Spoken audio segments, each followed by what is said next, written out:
नमस्ते दोस्तों। वर्धन पर आप सभी का स्वागत है। आज हम एक ऐसी किताब के बारे में बात करने वाले हैं जो आपकी जिंदगी को पूरी तरह बदल सकती है, वो भी सिर्फ 4% समय लगाकर।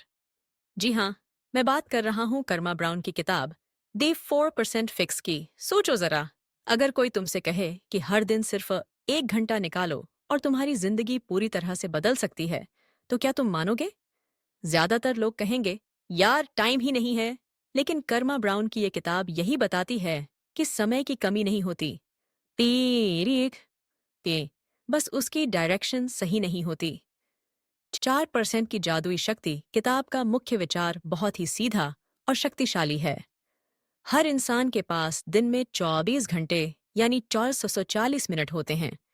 अगर हम इसका सिर्फ 1000% समय यानी 60 मिनट और रसाएं 60 मिनट रोज खुद के लिए निकाल लें, तो हम अपनी जिंदगी, सेहत, रिश्तों और क्रिएटिविटी में जबरदस्त बदलाव ला सकते हैं।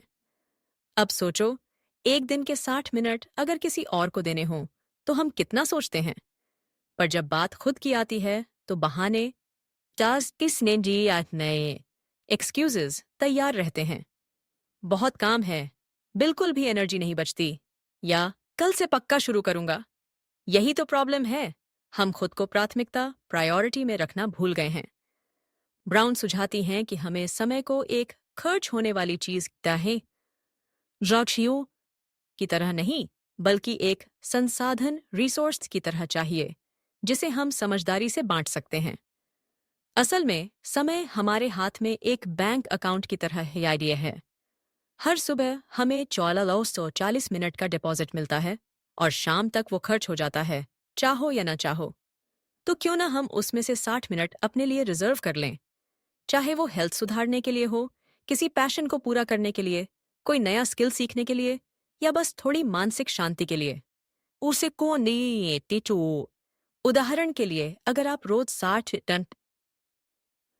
60 मिनट अपनी पसंदीदा हॉबी जैसे पेंटिंग या गिटार बजाना सीखते हैं, तो एक महीने में 30 घंटे और एक साल में 365 घंटे उस स्किल पर काम कर लेंगे।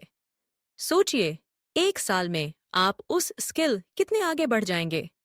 क्या आप मानते हैं कि हर दिन सिर्फ 60 मिनट खुद को देने से सच में बड़ा बदलाव आ सकता है? आपके हिसाब से उन 60 मिनटों में क्या करना सबसे फायदेमंद होगा? 2, सुबह का वो जादुई घंटा। अब यहाँ एक सवाल उठता है, ये 1 घंटा कब करें? ब्राउन का जवाब है, सुबह जल्दी उठकर। अब तुम सोच रहे होगे, ओ भाई सुबह, वही सुबह कौन उठे? लेकिन यही तो गेम चेंजर है। सुबह के शुरुआती घंटों में भटकाव, डिस्ट्रैक्शंस कम होते हैं, दिमाग फ्रेश होता है और बाकी दुनिया सो रही होती है। यानी पूरा फोकस सिर्फ तुम पर होता है। ये वो समय है जब तुम खुद को बिना किसी रुकावट के आगे बढ़ा सकते हो। मान लो कोई इंसान रोज सुबह 1 घंटा खुद को देता है, तो वो जर्नलिंग कर सकता है, मेडिटेशन कर सकता है, वॉक पर जा सकता है, कोई किताब पढ़ सकता है, या फिर अपने किसी क्रिएटिव काम पर फोकस कर सकता है। धीरे धीरे ये आदत उसकी सोच, उसका नजरिया और उसका पूरा लाइफस्टाइल बदल देती है। और सबसे अच्छी बात यह है कि ये बदलाव स्थायी, सस्टेनेबल, लाइक इसे होता है, क्योंकि ये तनाव के साथ नहीं, बल्कि निरंतरता और शांति के साथ आता है। उदाहरण के लिए, कर्मा ब्राउन खुद एक पत्रकार हैं। उन्होंने बताया कि कैसे उन्होंने सुबह का 1 घंटा अपने उपन्यास लिखने के लिए इस्तेमाल किया। पहले उन्हें लगता था कि उनके पास लिखने का समय नहीं है, लेकिन इस 1 घंटे की आदत से उन्होंने अपना पहला उपन्यास पूरा किया और फिर कई और किताबें भी लिखीं। सवाल, क्या आप सुबह जल्दी उठने के फायदे मानते हैं? अगर नहीं, तो सुबह उठने के लिए आपको सबसे बड़ी प्रेरणा क्या होगी? 3, कंसिस्टेंसी है सफलता की कुंजी। अब बात करते हैं कंसिस्टेंसी की, क्योंकि एक दिन तो हर कोई कर लेता है, पर बात रोज करने की होती है। ब्राउन कहती हैं कि आदत को बनाना है तो छोटी शुरुआत करो, लेकिन नियमित रहो। मतलब ये नहीं कि पहले दिन ही 1 घंटा योगा, फिर एक अध्याय पढ़ना, फिर मेडिटेशन और फिर जर्नलिंग। अगर ऐसा करोगे, तो कुछ दिनों बाद प्रेरणा, डिमोटिवेशन कम होगी और फिर छोड़ दोगे। इसलिए शुरुआत में सिर्फ एक काम चुनो और उस पर फोकस करो, जैसे सिर्फ 15 मिनट पढ़ाई या 10 मिनट का ध्यान। धीरे धीरे बढ़ाओ, लेकिन रूटीन को टूटने मत दो। ये 1 घंटा सिर्फ आउटपुट के लिए नहीं है, बल्कि रिचार्ज और सेल्फ कनेक्शन के लिए भी है। हम दिन भर दूसरों के लिए फैसले लेते हैं, काम करते हैं, उम्मीदें पूरी करते हैं और इस प्रोसेस में खुद को खो देते हैं। ये 1 घंटा हमें याद दिलाता है कि हम भी महत्वपूर्ण हैं। हमारे सपने और इच्छाएं भी मायने रखती हैं। उदाहरण के लिए, अगर आपने 10 मिनट की मेडिटेशन से शुरुआत की है, तो भले ही किसी दिन आप सिर्फ 5 मिनट ही कर पाएं, लेकिन उसे छोड़ें नहीं। इस छोटी सी जीत को गिने और अगले दिन फिर से शुरू करें। यही छोटी छोटी जीतें आपको लगातार आगे बढ़ाती हैं। कंसिस्टेंसी बनाए रखना आपके लिए कितना मुश्किल है?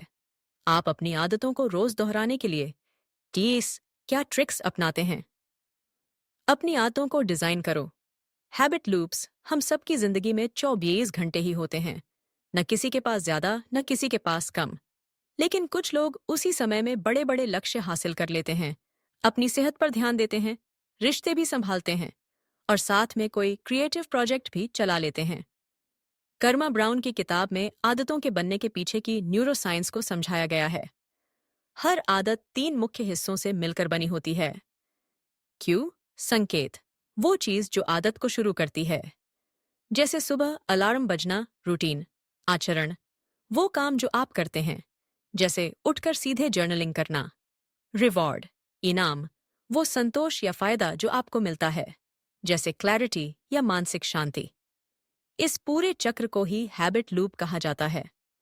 ब्राउन कहती हैं कि अगर आप कोई नई आदत शुरू करना चाहते हैं, जैसे मेडिटेशन, जर्नलिंग, रीडिंग या एक्सरसाइज, तो उसे अपनी सुबह की रूटीन से जोड़ो। आई एंकर उसी देश एंकर करो, ताकि वो ज्यादा स्थिर और लगातार बनी रहे। उदाहरण के लिए, यदि आप सुबह उठकर योग करना चाहते हैं, तो रात में ही अपने योग मैट को बिस्तर के पास रख दें। सुबह तेरी ये अलार्म बजते ही क्यू, मैट देखना, विजुअल क्यू, आपको योग करने, रूटीन के लिए प्रेरित करेगा और अभ्यास के बाद मिली शांति तेनने, रिवॉर्ड, आपको इसे रोज दोहराने के लिए प्रोत्साहित करेगी। क्या आपने कभी अपनी किसी आदत के पीछे के क्यू, रूटीन और रिवॉर्ड को पहचानने की कोशिश की है? आपको क्या लगता है, यह कॉन्सेप्ट आपको नई आदतें बनाने में कैसे मदद कर सकता है? टाइम ऑडिट, अपना समय कहाँ जा रहा है?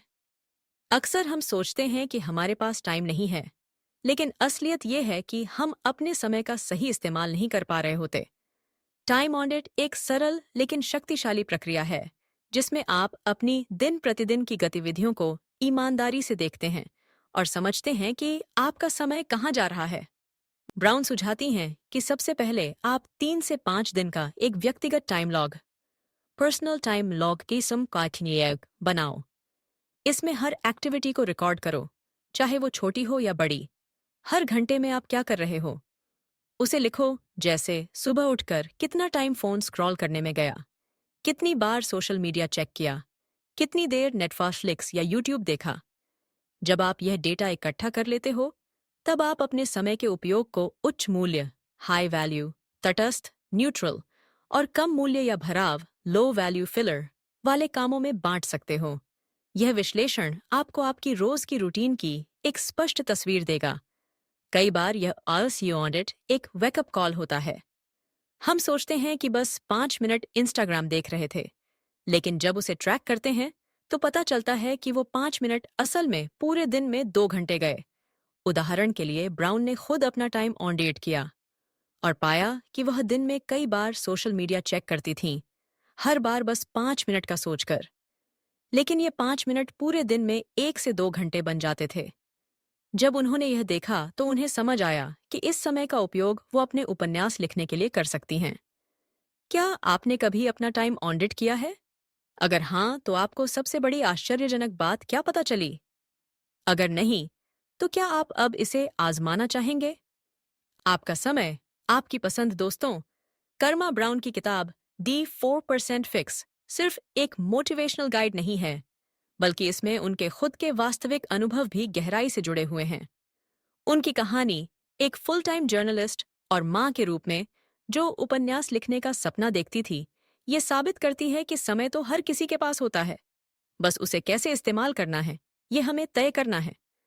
उन्होंने अपने सपने को प्राथमिकता दी, बिना अपनी मौजूदा जिंदगी को त्याग किए।